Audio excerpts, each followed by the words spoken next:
स्वागत करता हूं अपने चैनल एकेडमिक सक्सेस विद निशान में। मैंने पिछले दिनों में आप लोगों को ये बताया था कि पेपर 1 से संबंधित जितने भी थ्योरीज हैं वो मैं पहले शेयर करूंगा और जो प्रीवियस ईयर क्वेश्चंस हैं वो मैं आप लोगों के साथ बाद में शेयर करूंगा। ये एक कहना था, इम्पोर्टेंट आपको एक मैसेज देना था कि पेपर 1 से संबंधित जो सिलेबस दिए गए हैं नेट के यूजीसी के द्वारा और जो सवाल पूछे जाते हैं उसमें बहुत ज़्यादा आपको वेरिएशन देखने के लिए मिलेगा।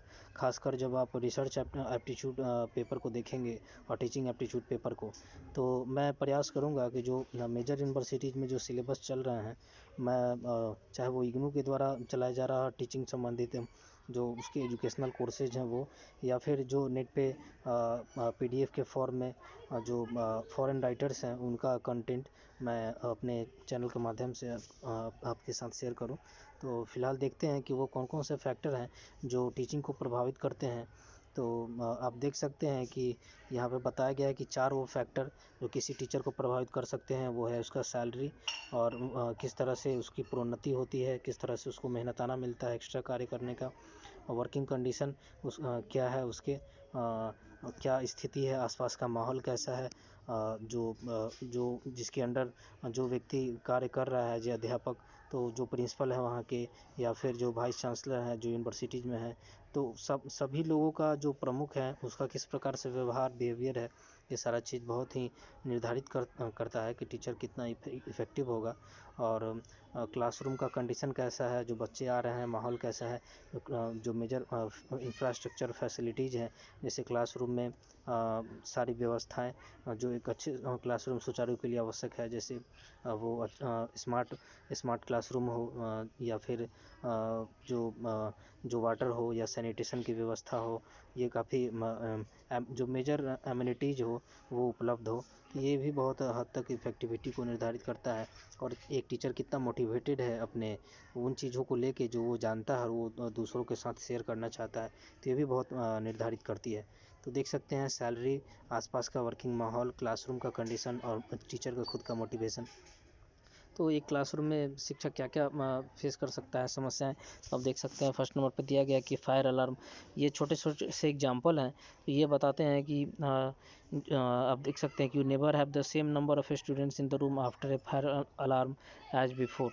तो इसका अर्थ ये है कि एक टाइम फ्रेम होता है, उसके अंतराल में जो बच्चे होते हैं अगर वो नहीं पहुंचते हैं क्लासरूम में, तो शिक्षक को समस्याएं का सामना करना पड़ता है। तो ये है। और आगे देखते हैं कि the back of the room, कि देख सकते हैं कि अगर कक्षा बहुत बड़ी है और उससे बच्चे एकोमोडेट नहीं हो रहे हैं तो उससे भी समस्याएं होती हैं। कहीं कहीं पे आप देख सकते हैं जो मेजर यूनिवर्सिटीज़ हैं बिहार में ही आप देख सकते हैं एज एग्जांपल, या फिर अन्य यूनिवर्सिटीज़ में, कि ग्रामीण क्षेत्रों में बच्चे अगर आना स्टार्ट करते हैं तो उनकी संख्या इतनी ज़्यादा होती है कि जो क्लासरूम है उसको वो एकोमोडेट भी नहीं कर सकता, यूनिवर्सिटी ज़्यादा एडमिशन ले लेती है, तो वो भी समस्याएं होती है। विजिटर्स अगर बीच बीच में कोई विजिट कर रहा है तो वो भी समस्याएं हैं। बोर्डम, अगर शिक्षक अपनी विषय वस्तु को पढ़ाने में इंटरेस्टेड नहीं है तो उससे भी समस्याएं होती है। और सामने वाला सीखने वाला भी अगर बहुत ज़्यादा जागरूक ना हो, उसमें उत्साह ना हो, तो वो भी नहीं सीख सकता है। तो ऐसी स्थिति में पढ़ाना बहुत ही मुश्किल होता है और टाइम फ्रेम हमेशा मायने रखता है कि एक पार्टिकुलर टाइम में ही शिक्षक को पढ़ाना है। बहुत समय आप देखते हो यूनिवर्सिटीज़ बंद ही रहती हैं, कॉलेजेस बंद रहते हैं, तो वो भी एक समस्या होती है बहुत ज़्यादा जगह पर। जहाँ तक अनुभव है खुद का और आप लोगों का भी होगा कि क्लासरूम सुचारू रूप से नहीं चलते हैं, विशेषकर पीजी और यूजी लेवल पे। तो एक तो समस्याएं रहती हैं। और स्टाफ मीटिंग्स, ये भी ये एक बाधा का रूप में कार्य करती है कि अगर कक्षा सुचारू रूप से नहीं चल रही है और उसी बीच में स्टाफ मीटिंग हो रहा है तो भी एक समस्या बन जाती है। परंतु ये यहाँ पे कहा जा रहा है कि staff meeting length will be directly proportional to the boredom the speaker produces. तो स्पीकर अगर स्टाफ मीटिंग्स हो रहा है वहाँ पे टीचर जा रहे हैं तो उनकी इफेक्टिविटी भी प्रभावित होती है, क्योंकि वो दूसरों को सुनते हैं, तो काफ़ी उसमें भी एक बोर्डम आ जाता है, अनुत्साहित हो जाते हैं वो। तो जाहिर सी बात है कि अगर किसी को प्रोडक्टिव होने का मौका नहीं मिल रहा है, आप ये महसूस करते होंगे कहीं पे भी कि अगर सिर्फ आपको सुनने का मौका मिल रहा है, आपको बोलने का मौका नहीं मिल रहा है, तो जाहिर सी बात है कि वहाँ पे अनुत्साह चीज़ों के प्रति अपने आप आ जाता है। बहुत ज़्यादा शेयरिंग का भाव नहीं रहता, इक्वलिटी का भाव नहीं आता है।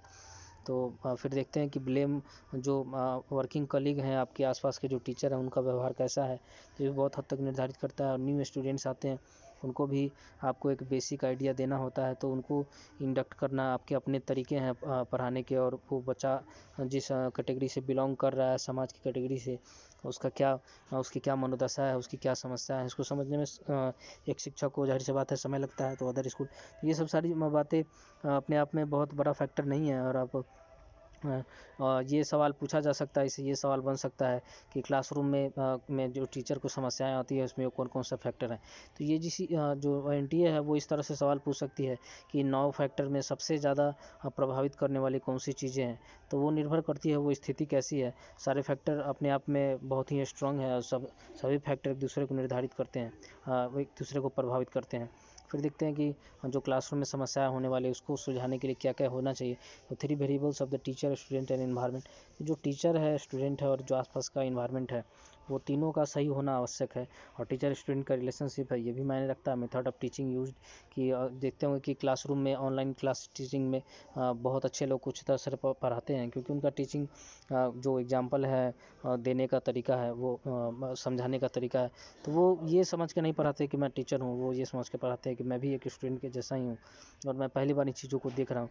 तो इस विचार से अगर कोई पढ़ाता है तो वो अच्छा ही पढ़ाता है।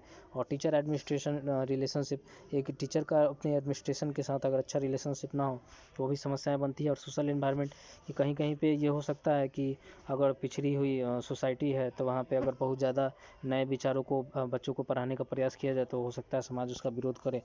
तो जैसे आप देख सकते हैं कि 19वीं शताब्दी में ज्योतिबा फुले के द्वारा जब 1853 में महिलाओं के द्वारा पहली बार सर्वप्रथम बार पुणे में गर्ल स्कूल की स्थापना की गई, तो किस तरह से जो ब्राह्मण समाज के थे या फिर रूढ़िवादी कट्टरवादी थे लोग, उसका उन्होंने विरोध किया था।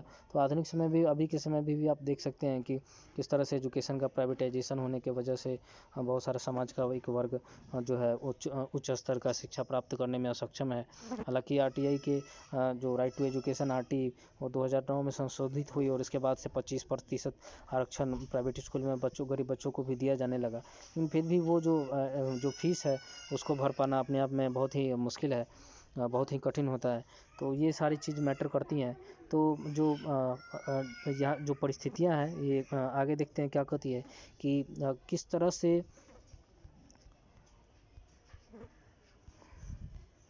फैमिलियराइजिंग with the learning platform and the student of project. तो ये तरीका क्या हो सकता है कि सॉर्ट आउट करने के लिए समस्याओं का, कि आप जो एक प्रोजेक्ट आप अगर तैयार करते हैं, पर अगर बच्चे को अगर आप सिखाना चाहते हैं किसी भी चीज़ के लिए, जैसे कि मिनरल्स कहाँ कहाँ पे हैं पूरे इंडिया में, आप बताएं, तो आप थियोरेटिकली पढ़ा सकते हैं। लेकिन अगर आप प्रोजेक्ट देते हैं कि आप खुद से करके आओ, पूरे मैप बना के आओ, चार्ट पेपर वगैरह बनाओ, सीडी ड्राइव इत्यादि में ये बना के आओ कि पूरा सिर्फ इंडिया में पूरा कोयल स्रोत कहाँ कहाँ पे है, किस प्रकार का है।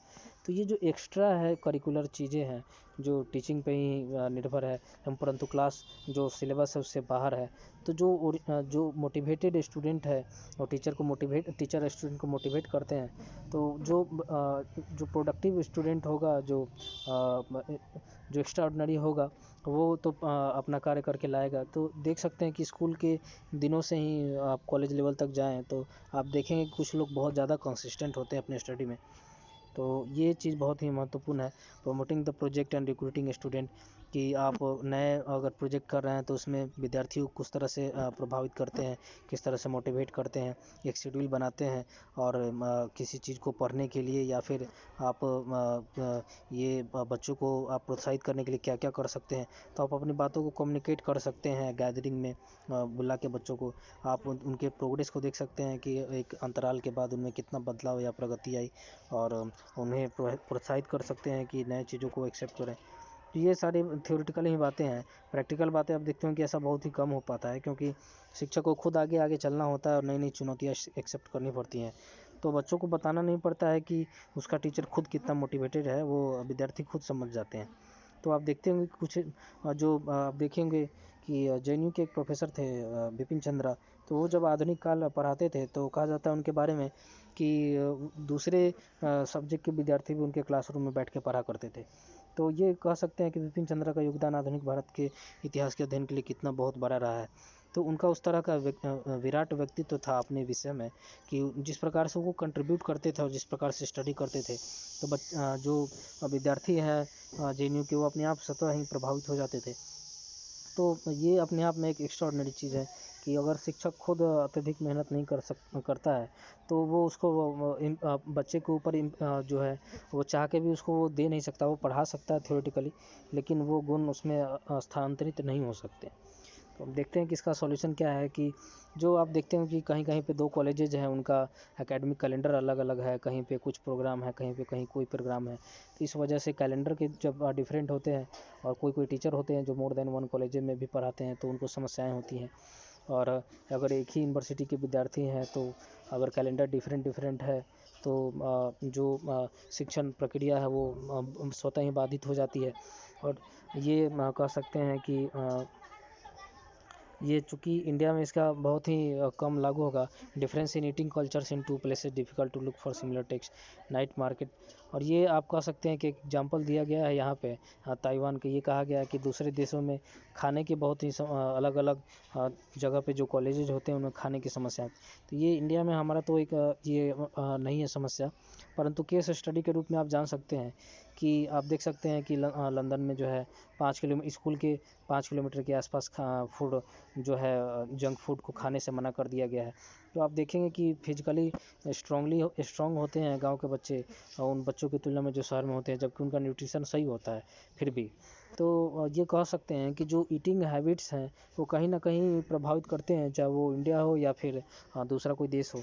तो कुछ होते हैं बच्चे जो चैलेंजेस को एक्सेप्ट नहीं करते हैं। अगर उन्हें कोई मैसेज दिया जाए तो वो उसको जल्दी एक्सेप्ट नहीं करते, उसको रिप्लाई नहीं करते हैं। तो कहीं ना कहीं बताता है कि वो डीमोटिवेटेड हैं, और उसका क्या वजह है ये जानने की आवश्यकता है। तो how to maintain student level of interest, तो ये एक प्रोजेक्ट तैयार किया जा सकता है कि बच्चों को इंटरेस्ट बनाए रखने के लिए एक टीचर क्या क्या कर सकता है। तो नीचे में ये दिया गया है कि साइकोलॉजी प्लस थ्योरी कि इतिहास में जो भी घटनाएं घटती हैं, तो हम लोग जानते हैं कि कब कहाँ क्यों और कैसे ये पढ़ते हैं। तो आप देखिएगा जब आगे चल के हम लोग डायनेस्टी का इतिहास पढ़ेंगे तो देखेंगे कि किस तरह से साइकोलॉजिकल फैक्टर काम करता था। तो आप देखिएगा मुग़ल काल में विशेष तौर पे कि जो डायनेस्टिक सक्सेशन होता था, एक नया सुल्तान बनता था तो पिछले वाले सुल्तान को की हत्या कर देता था और फिर बनता था। प्राचीन काल में भी ऐसे बहुत सारे मिले हैं।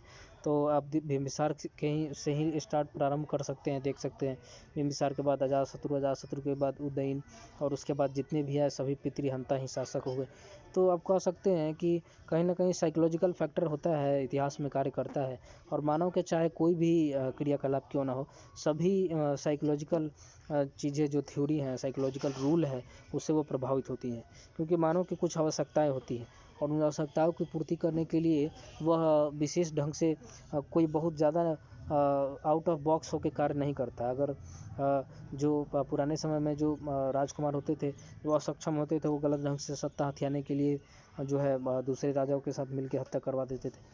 तो ये सब अपने आप में आप देखिएगा कि साइकोलॉजिकल फैक्टर जो है वो सब इतिहास के हर एक पन्नों पे आपको देखने को मिल जाएगा, अलग अलग कालखंडों पे देखने के लिए मिलेगा। और एक्शनेबल वर्क कि जो टीचर पढ़ा है उसके लिए एक ऐसा कार्य दे, जैसे साइंस में होता था कि आप ये प्रोजेक्ट करके आओ, तो ये फील्ड वर्क करके आओ, यहाँ से विजिट करके आओ और देखो कि पानी की गुणवत्ता वहाँ पे कैसी है, वहाँ पे कैसी है, और प्रोजेक्ट में अपना लिख के लाओ और दिखाओ।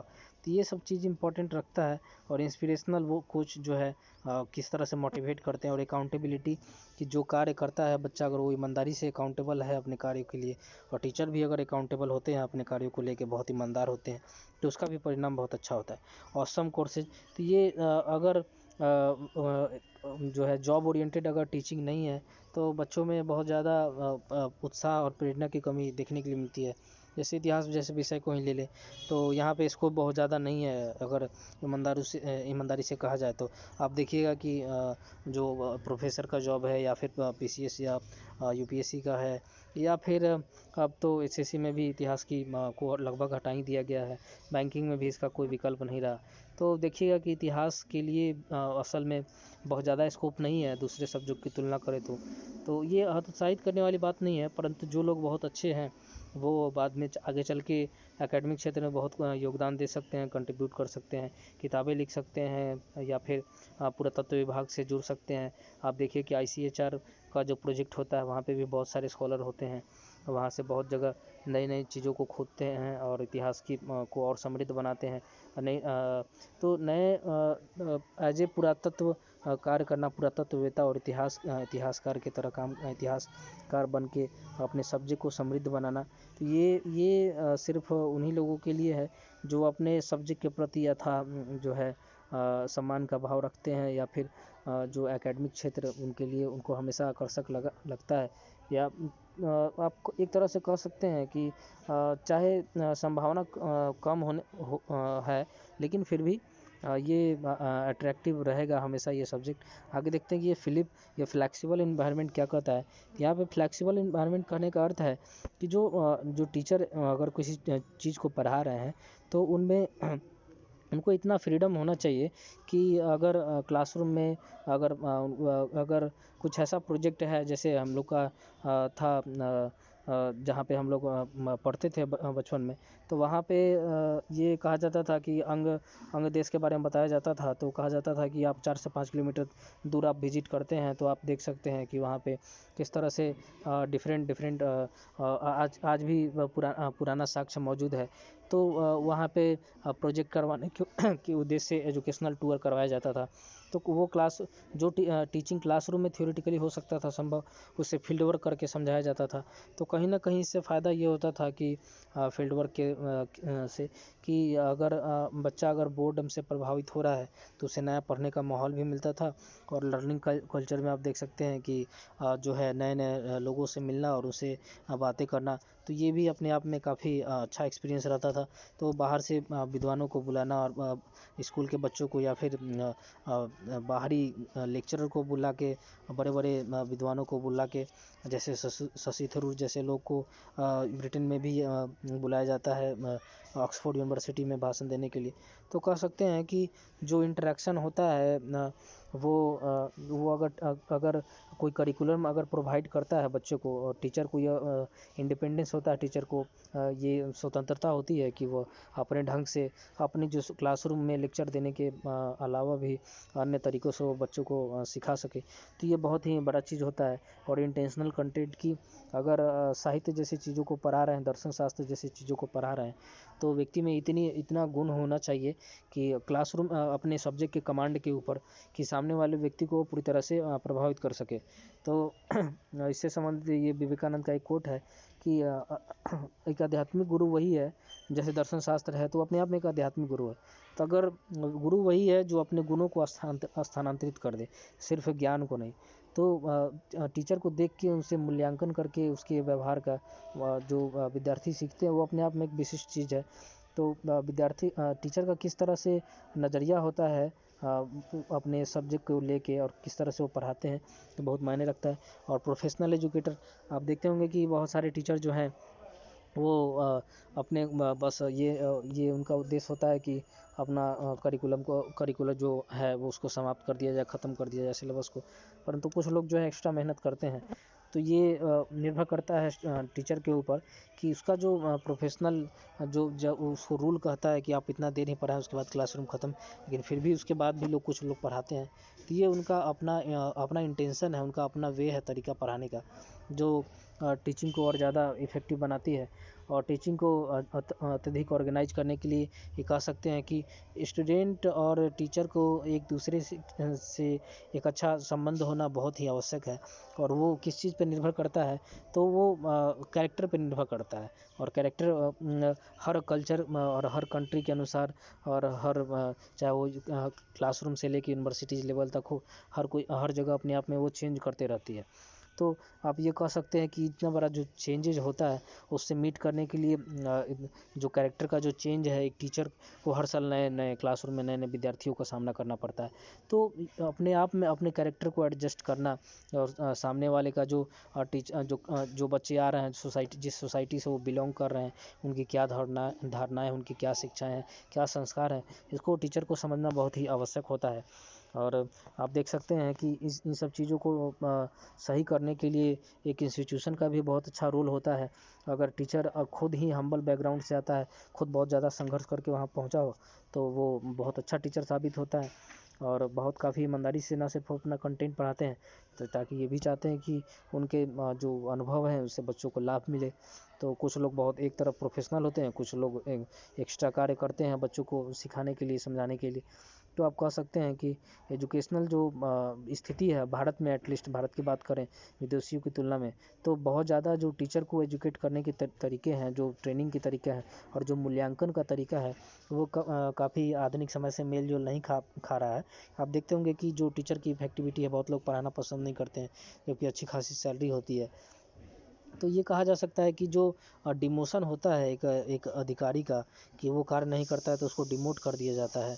तो इस तरह से एजुकेशन सेक्टर में भी दंडात्मक प्रक्रिया होनी चाहिए, जो कि देखने के लिए नहीं मिलती है। तो इसका गलत लाभ उठाया जाता है, तो इससे भारत की स्थिति और भी ज़्यादा खस्ता हुई है। तो आप कह सकते हैं कि ये सारी जो हैं गवर्निंग बॉडीज़ हैं एजुकेशन से रिलेटेड, यूजीसी का, तो वहीं से सारी चीज़ें निकल के आती हैं, सारे रूल्स आते हैं। लेकिन बहुत ईमानदारी के साथ इम्प्लीमेंट करने के लिए जो चांसलर, वाइस चांसलर होते हैं या चांसलर होते हैं, तो कहीं ना कहीं एक पॉलिटिक्स और करप्शन की वजह से सारी चीज़ें जो है अपने आप में नेस्तनाबूद होती हुई दिखाई देती है। तो बहुत ही भयावह स्थिति है। आप ग्राउंड लेवल पे आप लोग जानते होंगे कि किस तरह से एजुकेशन सिस्टम यहाँ पे कार्य कर रहा है हम लोग का। खैर, तो आगे देखते हैं हम लोग, और ये देखते हैं यहाँ पे कि एक बच्चे को पढ़ाने के लिए ना सिर्फ एक टीचर को एक अच्छा कम्युनिकेटर होना चाहिए, जैसा मैंने स्वामी विवेकानंद की बात कही कि शिक्षक वही एक अच्छा शिक्षक है, जो ना सिर्फ जानकारी को, जो कि कम्युनिकेशन जिसका अच्छा हो, बल्कि वो शिक्षक भी जो बहुत ही जो अपने आप में अध्यात्म के प्रति झुकाव रखता हो, उसमें कुछ नैतिक रूप से गुणवान व्यक्ति हो। तो ऐसी स्थिति में कठिन से कठिन चीज़ों को पढ़ाना और सिचुएशन को डील करना भी आसान हो जाता है। तो कैरेक्टर की नहीं, स्ट्रॉन्ग कैरेक्टर नहीं होने की वजह से शिक्षक जो है काफ़ी इफेक्टिव नहीं हो पाते हैं। तो ये आप लोग और हम लोग अपने अनुभव से अच्छी तरह से जानते हैं इस चीज़ को। और आगे देखते हैं कि सेकेंडरी टीचर और प्राइमरी टीचर की जो रिक्वायरमेंट होती है ट्रेनिंग का, वो भी काफ़ी डिफ़र करता है। तो जैसे मैंने पहले ही बताया कि जो गवर्निंग बॉडी है AICTE और India council of teacher education, या फिर यूजीसी के द्वारा जो इंडक्टिव प्रोग्राम हो और ओरिएंटेशन प्रोग्राम होते हैं टीचर के लिए, नए नए टीचर के लिए, तो वो सब जो चीज़ें हैं वो बहुत ज़्यादा जो है उसके ऊपर बहुत ज़्यादा जोर होता है कि ट्रेनिंग अगर अच्छा से हो तो जो शिक्षक हो वो काफ़ी चरित्रवान होगा। परंतु व्यक्तिगत तौर पे मैं ऐसा मानता हूँ कि जिस व्यक्ति का नियत और संस्कार जो है वो काफ़ी डुप्लीसियस हो अपने आप में, जो अपने गोल को और अपने कार्य को बहुत ज़्यादा ईमानदारी पूर्वक नहीं लेता हो, तो उतने ज़्यादा ट्रेनिंग देने का भी कुछ लाभ होने वाला नहीं है। क्योंकि जो एजुकेशन सेक्टर है उसमें आप देख सकते हैं दो तरह के टीचर मिलेंगे, एक परमानेंट और दूसरे जो टेम्पोररी होते हैं वो काफ़ी हार्ड वर्किंग होते हैं।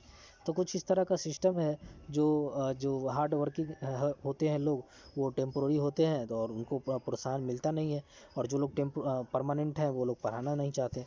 तो जॉब सिक्योरिटी अपने आप में एक भारत की शिक्षा व्यवस्था के लिए बहुत ही घातक भी है और कुछ हद तक सही भी है। तो इसका सही मूल्यांकन होना चाहिए, जैसे मैंने कहा कि डिमोशन जैसी चीज़ों का होना चाहिए मूल्यांकन हर 3 साल 4 साल पे एक शिक्षक का, और उसी के आधार पे ईमानदारी पूर्वक। तो ये भी एक बात उठती है कि जो डिमोशन जैसी चीज़ें होगी या फिर अन्य ईमानदारी पूर्वक कार्य कराने का जो चीज़ होगा वो किस पर निर्भर करता है। तो जाहिर सी बात है वो प्रिंसिपल के ऊपर डिपेंड करता है, और प्रिंसिपल से ऊपर वाइस चांसलर रजिस्ट्रार के ऊपर डिपेंड करता है। तो भ्रष्टाचार होने की वजह से इस तरह से हाई जो मोरल वैल्यू है उसको एक्सपेक्ट करना बहुत ही कठिन है अपने आप में। तो ये सब रटी रटाई बातें हैं, थ्योरी हैं, जो हम लोग को पढ़ना है। जो अनुभव है, ग्राउंड वर्क है जो हम लोग का है, वो गलत नहीं है। मेरा ये मानना है कि बहुत सारी बातें, बहुत सारी चीज़ें सही हैं। तो जो मेथड ऑफ टीचर एजुकेशन है वो निर्भर करता है कि शिक्षक को जो सिखाया जाता है उनको प्रोजेक्ट देके, या फिर उनको जो है रिसर्च के लिए भी प्रोत्साहन दिया जाता है कि वो अपने सेक्टर में रिसर्च करें। तो ये सारी चीज़ें एक अच्छे शिक्षक को अवश्य प्रभावित करती हैं। और आप देखते होंगे कि बहुत सारे शिक्षक रिसर्चर भी हैं, टीचर भी हैं, और साइंटिस्ट भी हैं। जो बड़े बड़े साइंटिस्ट हैं, डॉक्टर हैं, वो विजिट करके कॉलेजों में पढ़ाते भी हैं बहुत सारे जगह। तो ये सारी चीज़ें टीचर के एजुकेशन टीचर ट्रेनिंग के लिए आवश्यक है कि उनको टेक्नोलॉजी फ्रेंडली बनाया जाए और उनको अलग अलग जगह पे कार्य करने का उनको अनुभव हो। दूसरे जो एडवांस कंट्रीज हैं वहाँ पे इफेक्टिविटी क्या है टीचर का, तो उससे भी उनको मुखातिब होने का मौका मिले। तो ये सारी चीज़ें बहुत ही महत्वपूर्ण है। और इससे संबंधित जो सिद्धांत दिए गए हैं टीचर के ट्रेनिंग संबंधित जो रिसर्च किए गए थे, तो फॉर्स्ट, मैथ्यू, हैंको, स्टोन्स इत्यादि के द्वारा किए गए, यही सारी चीज़ें हैं। अपने जो डिटेल देख रहे हैं वो सब इम्पोर्टेंट हमारे लिए नहीं है, परंतु है कि एक बार पढ़ सकते हैं चीज़ों को समझने के लिए कि इग्नू के द्वारा ये सब सारे कंटेंट बनाए गए हैं, तो ये काफ़ी क्वालिटीपूर्ण है। और एक टीचर की इफेक्टिविटी और उसके इफेक्टिविटी जांच करने के लिए जो सुपरविज़न होता है, जो अप्रेजल होता है, जैसे मैंने कहा कि एक शिक्षक के मूल्यांकन के लिए उसके ऊपर जो बैठे व्यक्ति हैं उनका खुद ईमानदार होना बहुत आवश्यक है, तो जो कि प्रैक्टिकली देखने के लिए मिलता नहीं है।